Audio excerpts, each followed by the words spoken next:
So, um, welcome back everyone for second session, and we'll be covering what do you call it? Access control.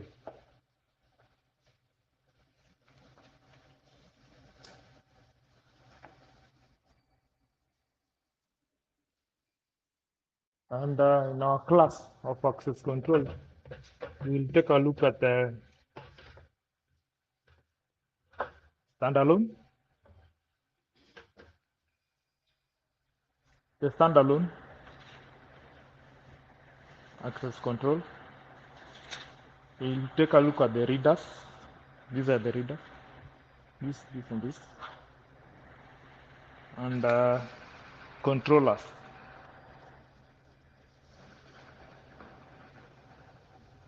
And also here you have a mag lock and a exit button.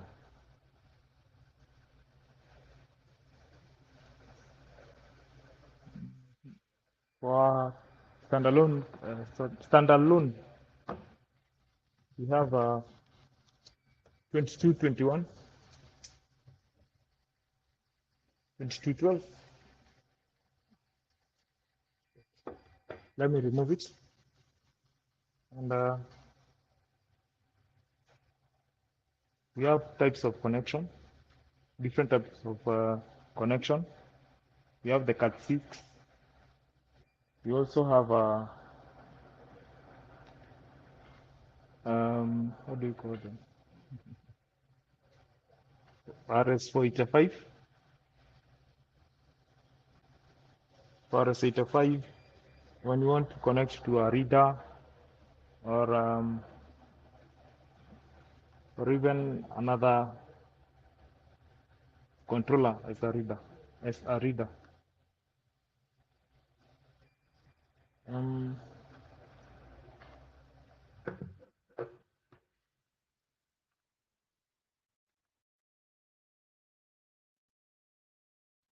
we can just configure one access control standalone so that I can show you how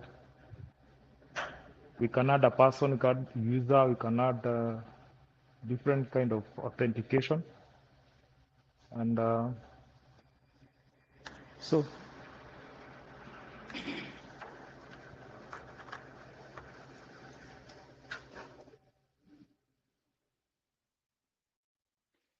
for our case of configuration, we'll be using Smart PSS.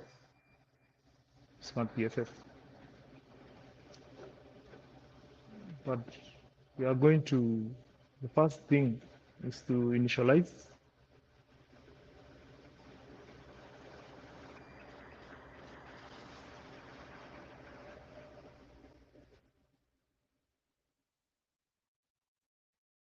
Initialize it.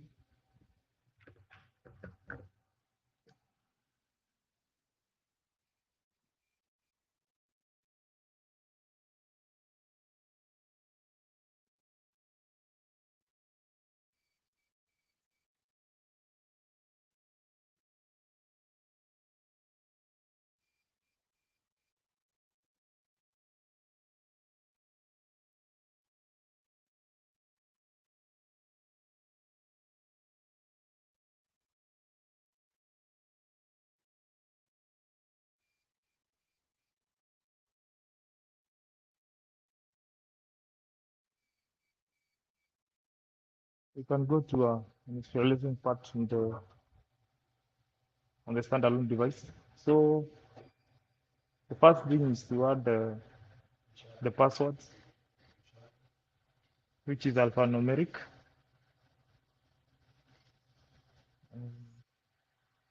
Can you be able to see? Huh?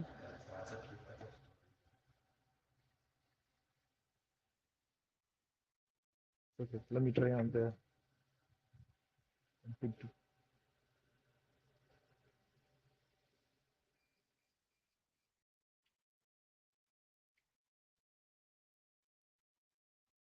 You can as well do initialization with Smart PSS.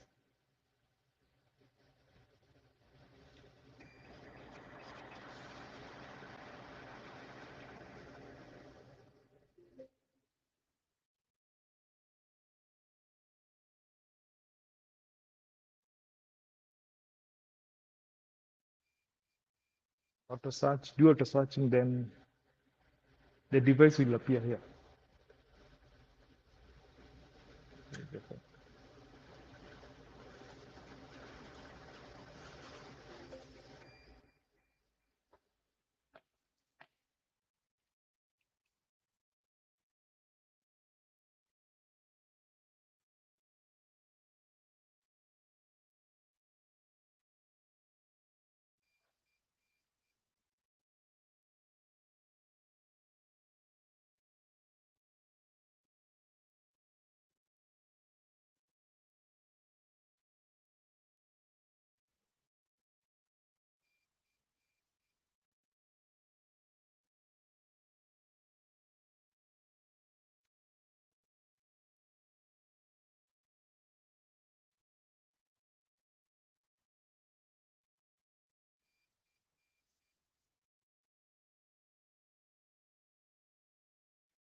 Then the first thing you need is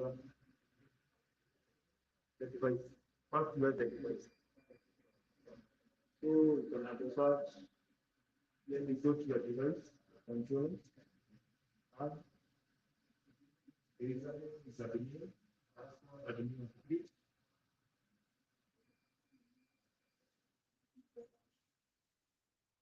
Starting, go to home, then you find the manager, where you can see all your dots.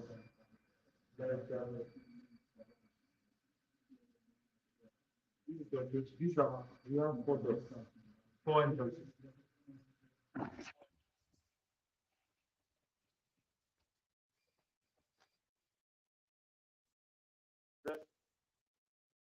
Have personnel where you can be able to add the users and give them authentication and give them permission so that they can be able to access all the doors. Still on the access, we have access configuration. Um, on access configuration, you can be able to limit, like you set up a time limit so that, like now, in case you don't want people to be coming maybe to an office on weekends, you can limit them. Yeah. Then you have advanced configuration. You have passcard unlock. In case like you want the boss to be the boss's card will be the first one to unlock. So in case someone comes before the boss, you cannot be able to access the doors. You have multi-card unlock. See the same. You have multi-cards to unlock. Yeah. Then you have anti-passback. Can anyone give me? Like, can you tell me anything that or about the enterprise pass? Anything? Or even interdoor lock? Anything? Anti-pass back? Uh-huh. Yeah. Okay. After you see you're using the card, if somebody gets in, he must get out so that the same card can be used to go in. Did you get it? Yeah. Anti-pass back. Then interdoor lock. Interdoor lock means that, like now, we have two doors. If I use a card to enter through one door, the other door, I can only enter the other door before this one is locked. The first one is locked. Yeah, that's how door lock works. Also, we have access config, where you can be able to see your doors. These are controller now. The door. Also the door history, where you can be able to know who came in at what time, and also departments, and can be able to export maybe to an Excel to have that record. From the access, you can just take a look. We can try to add a user. We'll add one user. We can name it Dahua. Sorry. ID number.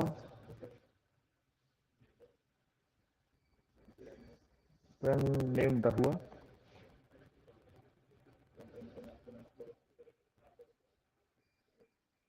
Then you can use the password,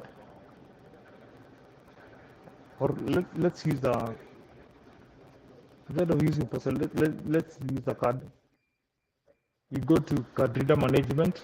First thing, when you're adding a card or a fingerprint, go to first the card reader. Go to device. The device, you can use our devices. That's the reader. Or else you can use a card issuer. We have a card issuer here. These are card issuer. You can connect it to your PC when you are adding the cards. But in our case, we're going to use the card, the reader. They go under devices. Then you go to your controller. You select the door. I'm going to use door 1, reader 1.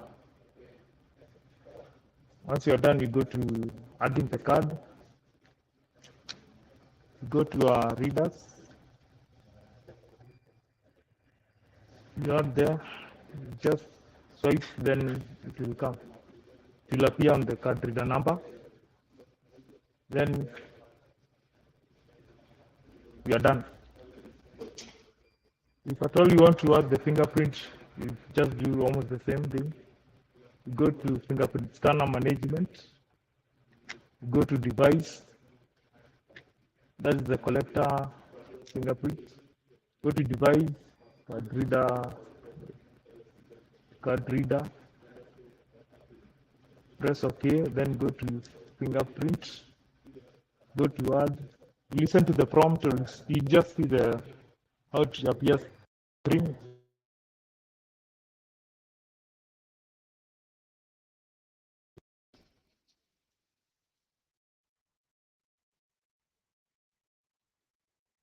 three times.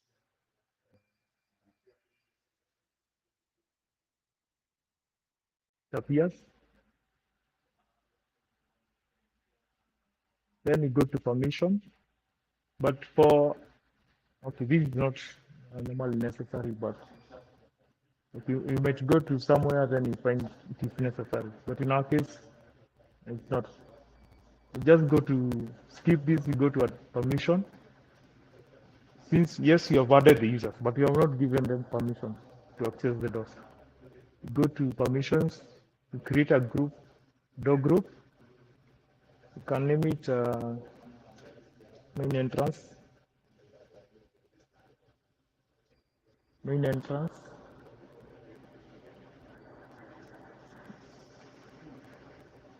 These are authentication that you can select. Then this is our controller, our door. Then you press OK. Then we give permission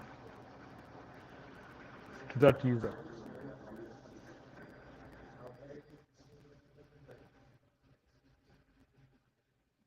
Then it's finished. You can just come here to check whether whatever you have done is successful or not successful. So you can test with our card. It should be blue in color. It should not be blinking.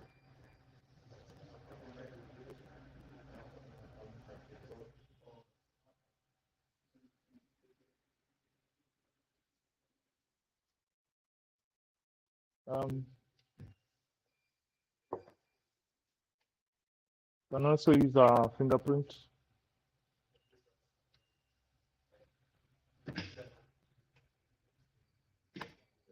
That's how it's supposed to operate, or it operates. Any question? Any question? No.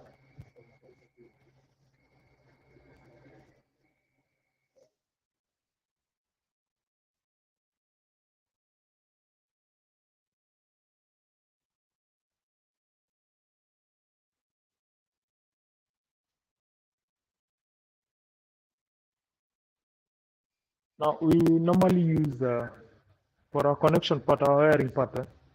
We normally connect to our users. We normally connect the RS485 and the power. That's how we connect. If you want them to communicate with the reader, first power them, then we use for RS85 or WeGuard. Tuko pamoja ama niwapatie practice pamoja. Anyway, once you are done connecting the readers, we'll in our case we'll connect the exit part. Exit part contains of the exit, the push button. The push button is just connected to the push, then ground. Okay. Then, in order for our magnetic lock to be magnetized, we'll have to connect common to the 12 volts. Failure to that, the magnet will not be powered. So, in case we are using this reader as number 2, we are going to connect common to 12 volts. Okay. Then if you're going to the next one, that door, common 3 to 12, like that. Yeah. The same case applies to this. This is a bigger panel with many readers. This one supports only 4 readers. This one supports 8.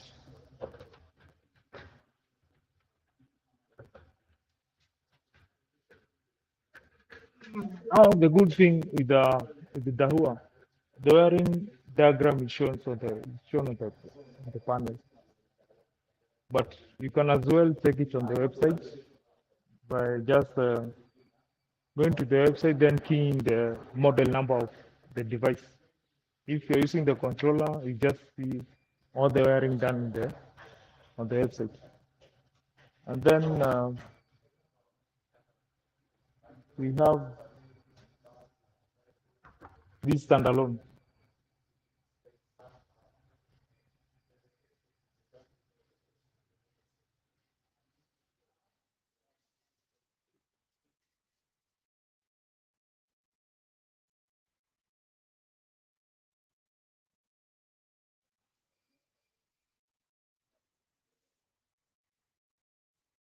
So the good thing in this standalone device, the connection can be done also with wirelessly.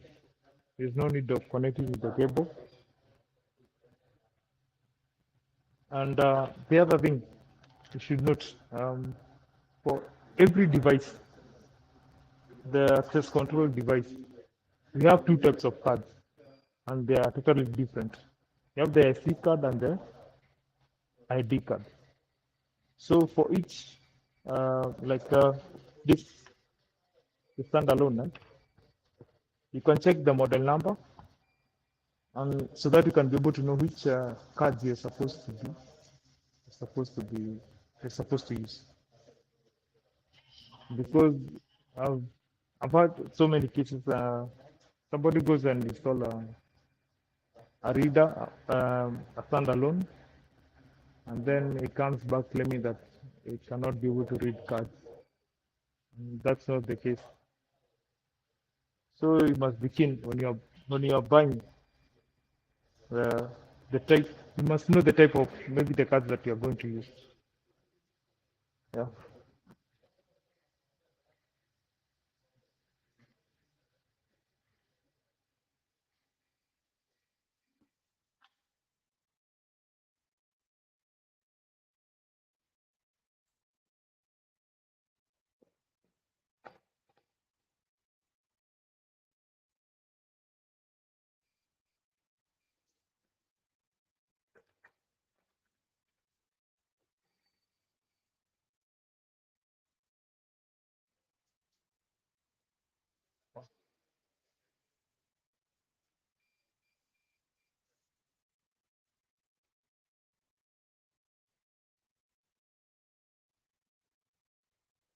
So we can take a look at the attendance. Attendance. First option is see monitoring. Monitor. The monitor will see like the number of people that we are using during term attendance. We see the number of people fluctuating depending on how they are, the recent runs and all that. Also, we have the personnel when you want to add the users. But when you have added the user on the access part, there is no need of putting them in. Actually, you see them on the tenant part.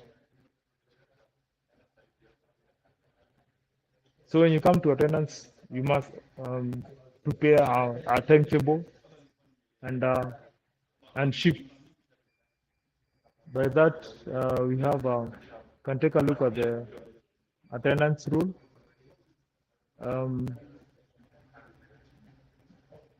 There is these calculation rules whereby they are totally different. They're totally different, and also we have statistical items. Okay, normally people they don't bother with that. These statistics object and the leave type. So attendance periods is normally where we normally start.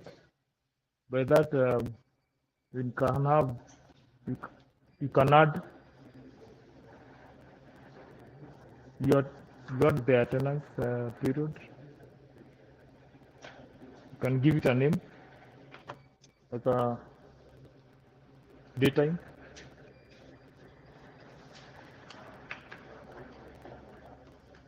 Select the time, like the time when somebody should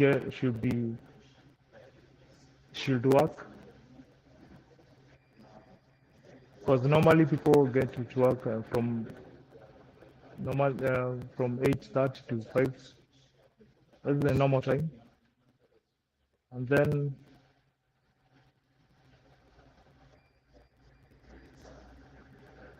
there is the attendance rule. The last card swapping time. It's like up to 60 minutes. Can somebody help me explain this?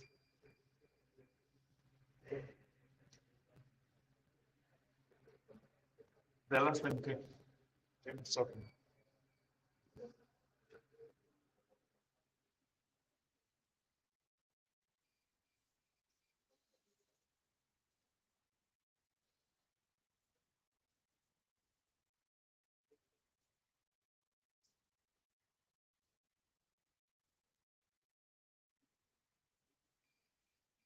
Means after 60 minutes, you cannot be able to check.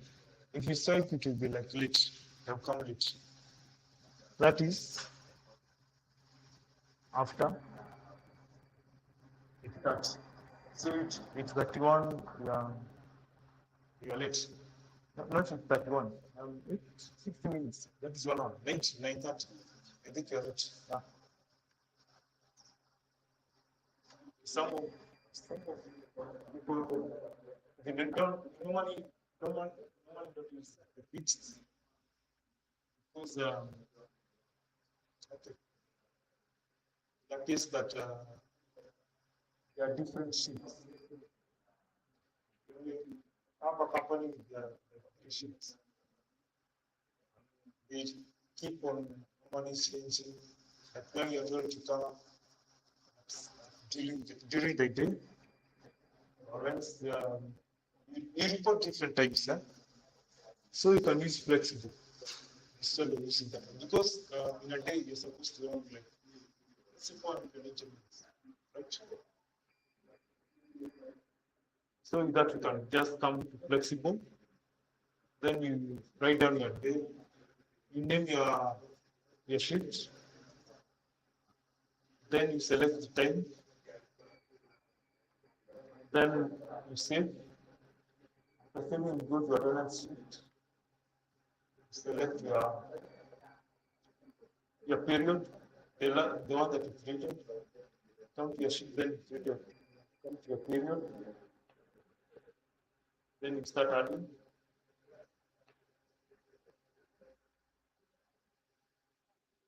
But you must note there is this region.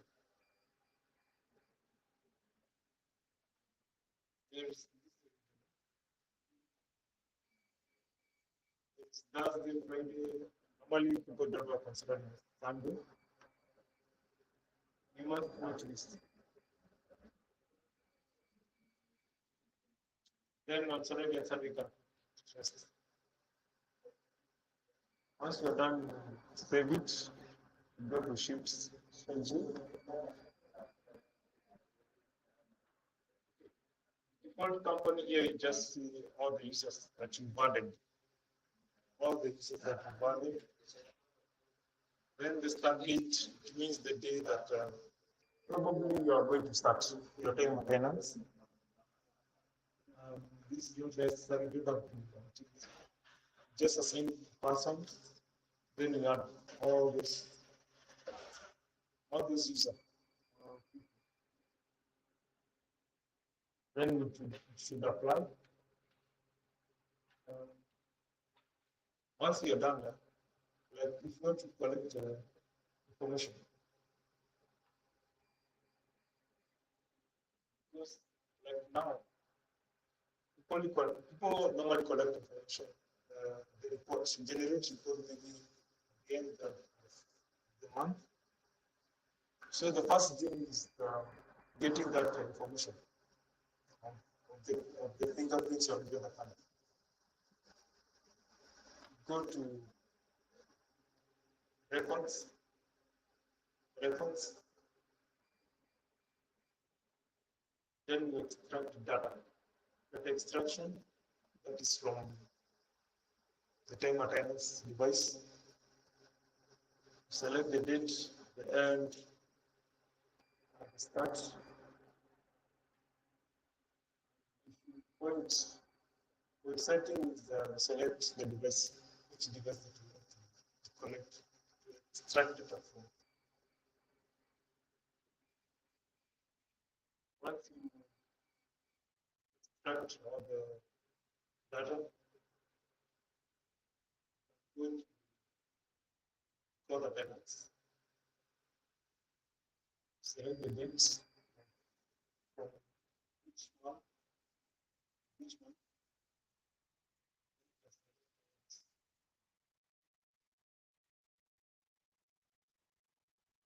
Depending on how you want your reports to look like. Then you calculate.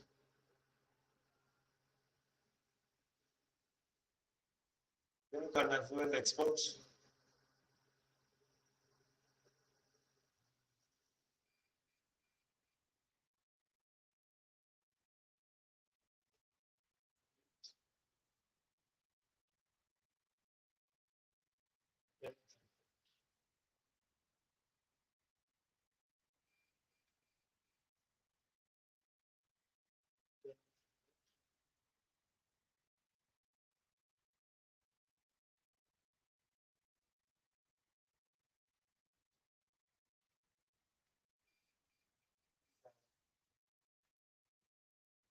An example.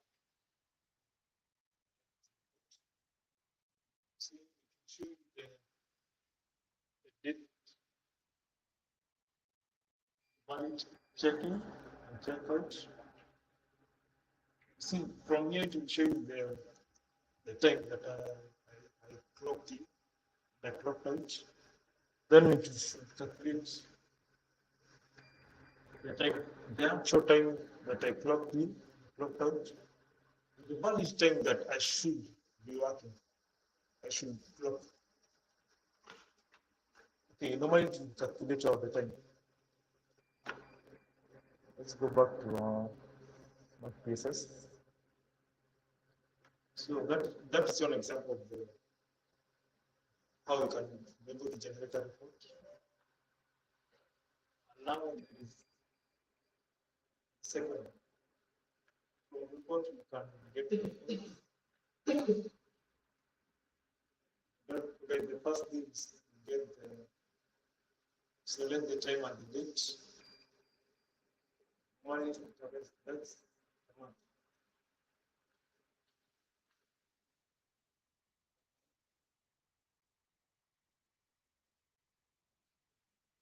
It's not an actual.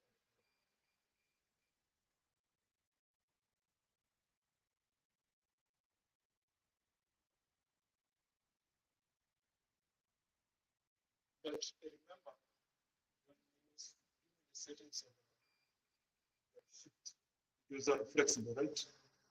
So we just do tenant, flexible tenants. Then there'll be a report. There'll be a report. Okay, we'll just add it so we cannot get any report from there. So that will actually show you. And as for the commodities, there is the leave days that probably you can select leave days that someone is supposed to maybe to be given to be assigned. And also there is the 8 hours. Maybe somebody is going to clock in, it will actually show you. And also the day that somebody has been attending. Also the processing, it will show you all of that. You have any question? Concerning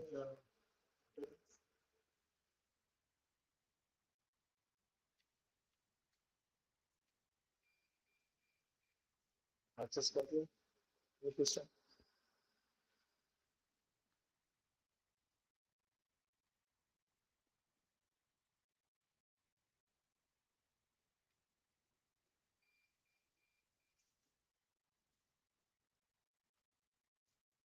So all of us can be able to go down. User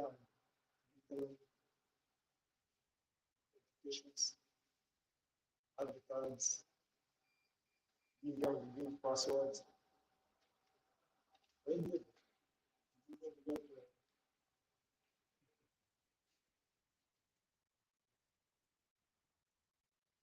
Yeah, I believe you can.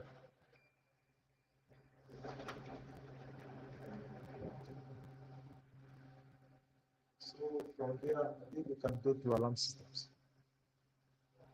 Alarm systems.